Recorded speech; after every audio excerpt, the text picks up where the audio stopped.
चलिए आगे बढ़ते हैं और अब बात करते हैं कनाडा भारत विवाद से जुड़ी बड़ी खबर से जुड़ी हुई। कनाडा से तनाव के बीच भारत सरकार ने बड़ा फैसला ले लिया है। कनाडा के नागरिकों के लिए वीजा सेवा निलंबित कर दी गई है। कनाडा के लोगों के लिए भारत में वीजा पर रोक लग गई है। अगली सूचना तक वीजा सेवाएं निलंबित रहेंगी। ये बड़ा फैसला है भारत की तरफ से। अगली सूचना तक वीजा सेवा सस्पेंड रहेंगी, ये कहा जा रहा है। कनाडा की करतूतों को लेकर भारत सख्त हो गया है और कनाडा के नागरिकों के लिए वीजा पर तत्काल प्रभाव से रोक लगा दी है। अगली सूचना तक कनाडा के नागरिकों को भारत का वीजा नहीं मिलेगा। कनाडा से तनाव के बीच भारत सरकार का ये बड़ा फैसला है। भारत पर लगाए झूठे आरोपों से हो रही किरकिरी के बाद कनाडा की एक और बौखलाहट सामने आई है।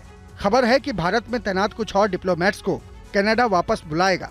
वो सोशल मीडिया की दुहाई दे रहा है और आरोप लगा रहा है कि उसके राजनयिकों को लोग कटघरे में खड़ा कर रहे हैं। वहीं कनाडा में जिस गैंगस्टर सुखदूल सिंह उर्फ सुक्खा के मारे जाने की खबर आ रही है, उसकी हत्या गैंगवार के चलते हुई है। खुद गैंगस्टर गोल्डी बरार और लॉरेंस बिश्नोई गैंग ने कनाडा में मारे गए बम्बिहा गैंग के गैंगस्टर सुक्खा के कत्ल की जिम्मेदारी ली है।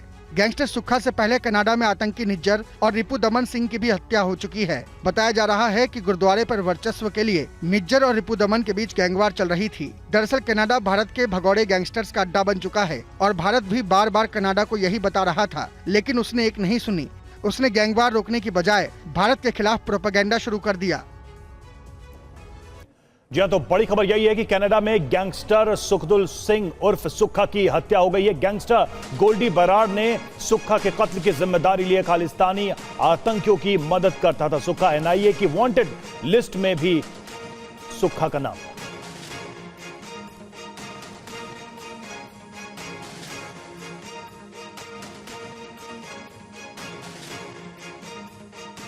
भारत से फरार और कनाडा में रह रहे एक और गैंगस्टर सुखदूल सिंह और सुक्खा की विनिपेग शहर में गोली मारकर हत्या कर दी गई। एनआईए ने कल जो 43 मोस्ट वांटेड अपराधियों की लिस्ट को जारी किया था, उसमें सुक्खा का नाम भी शामिल था। एनआईए ने लोगों से अपील की थी कि इन गैंगस्टर्स की प्रॉपर्टी, व्यापार समेत कोई भी डिटेल्स अगर किसी व्यक्ति के पास हो तो वो उसे बताए। गैंगस्टर सुक्खा खालिस्तानी आतंकी अर्शदीप सिंह उर्फ अर्श डाला का राइट हैंड था और कनाडा में बैठकर भारत में अपने गुर्गों के जरिए उगाही का काम भी करता था। सुखदूल सिंह उर्फ सुक्खा ने 2017 में कनाडा भागने के लिए जाली दस्तावेजों का इस्तेमाल करके पासपोर्ट और पुलिस क्लियरेंस हासिल किया था। इस मामले में उसके खिलाफ मामला भी दर्ज किया गया था। इस मामले में पंजाब पुलिस के 2 कर्मियों पर सुक्खा की मदद का आरोप लगा था, जिन्हें बाद में मोगा पुलिस ने गिरफ्तार किया था। गैंगस्टर सुक्खा पंजाब के मोगा का रहने वाला था। कनाडा में उसके मारे जाने की सूचना के बाद पंजाब पुलिस ने उसके मोगा वाले घर पर पहुंची और पूछताछ की। गैंगस्टर सुक्खा दविंदर बम्बिहा गिरोह से जुड़ा हुआ था। कनाडा में उसकी हत्या के पीछे अलग अलग गैंग का आपसी विवाद बताया जा रहा है। और देखिए, इस बीच एक और बड़ी खबर इस पूरे मामले पर। गैंगस्टर्स पर पंजाब पुलिस का एक और बड़ा एक्शन हुआ है। 1000 से ज्यादा जगहों पर रेड चल रही है। गोल्डी बरार के करीबी गैंगस्टरों पर रेड की गई है। कनाडा में मारे गए सुक्खा के घर पर भी रेड हुई है।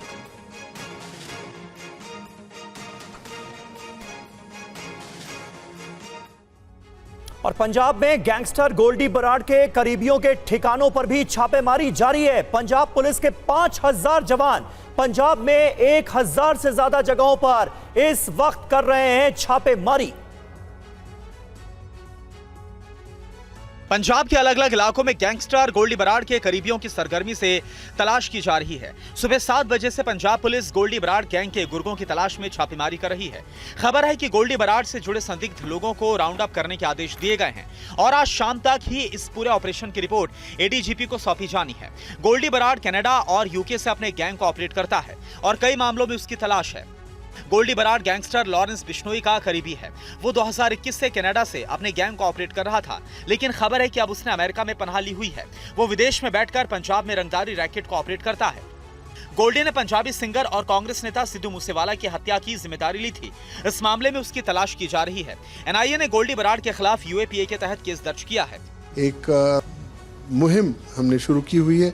उसी मुहिम के तहत आज गोल्डी बरार जो हमारा एक नॉन गैंगस्टर है, उसके खिलाफ हम कार्रवाई कर रहे हैं। पंजाब में लगभग 1000 से ज़्यादा स्थानों पे रेड्स किए जा रहे हैं और जितने सीनियर ऑफिसर्स हैं वो सब इनको मॉनिटर कर रहे हैं। और गैंगस्टर सुक्खा की हत्या पर गैंगस्टर लॉरेंस बिश्नोई का पोस्ट सामने आया है। गैंगस्टर लॉरेंस बिश्नोई ग्रुप हत्या की जिम्मेदारी लेता है, ये कहा गया है। हेरोइन के नशेड़ी सुक्खा ने कई घर उजाड़े हैं, ये इस पोस्ट में लिखा गया है। लॉरेंस की पोस्ट में क्या क्या लिखा गया है आपको बता रहे हैं। ये सुक्खा के पापों की सजा है, ये कहा गया है। गैंगस्टर लॉरेंस बिश्नोई ने जिम्मेदारी ली है, उसके गैंग ने जिम्मेदारी ली है कि जो मर्डर हुआ सुक्खा का वो उन्हीं के जरिए करवाया गया। तो एक बार फिर से आपको बता दें, लॉरेंस बिश्नोई जो कि गैंगस्टर रहा और लगातार कई गैंगस्टर गैंग वॉर के गतिविधियों में संलिप्त भी रहा। लॉरेंस बिश्नोई ने पोस्ट जारी किया है सोशल मीडिया पर और कहा है कि लॉरेंस बिश्नोई गैंग ही सुक्खा मर्डर के पीछे है और सुक्खा मर्डर की जिम्मेदारी लॉरेंस बिश्नोई के पोस्ट के जरिए सामने आई। देखिए, ये वो पोस्ट है जो टीवी स्क्रीन पर इस वक्त हम आपको दिखा रहे हैं। इसमें लिखा है, हाँ जी सत श्री अकाल, राम राम सबको। ये सुक्खा दुने के बम्बीहा ग्रुप का जो इंचार्ज बना फिर रहा था, उसका मर्डर हुआ कनाडा के विनिपेग शहर में। उसकी जिम्मेदारी लॉरेंस बिश्नोई ग्रुप लेता है। ये हेरोइन के नशेड़ी ने सिर्फ अपना नशा पूरा करने के लिए पैसे लेकर कई घर उजाड़े हैं। अपने भाई गुरलाल बड़ार, विक्की मिदुखेड़ा का मर्डर भी इसी ने बाहर बैठकर करवाया था।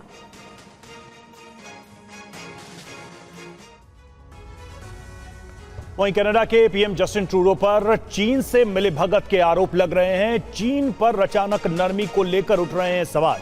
भारत विरोधी साजिश में चीन कनेक्शन की आशंका। कनाडा के राजनीतिक दलों के भी ट्रूडो पर सवाल है।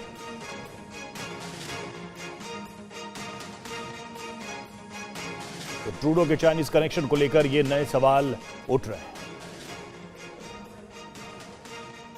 मनीष झा हमारे साथ, हमारे संवाददाता इस वक्त जुड़े हैं। मनीष, किस आधार पर इस पूरे मामले में चाइनीज कनेक्शन की एंट्री नजर आ रही है? क्या आरोप लग रहे हैं ट्रूडो पर? बिल्कुल रवि, आपको याद होगा कि कुछ महीने पहले तक कनाडा और चीन के बीच जो संबंध है वो बहुत खराब थे। लगातार चीन के खिलाफ एक्शन हो रहे थे, लेकिन अचानक से ही ट्रूडो की सरकार चीन को लेकर नरम रुख अपनाने लगी।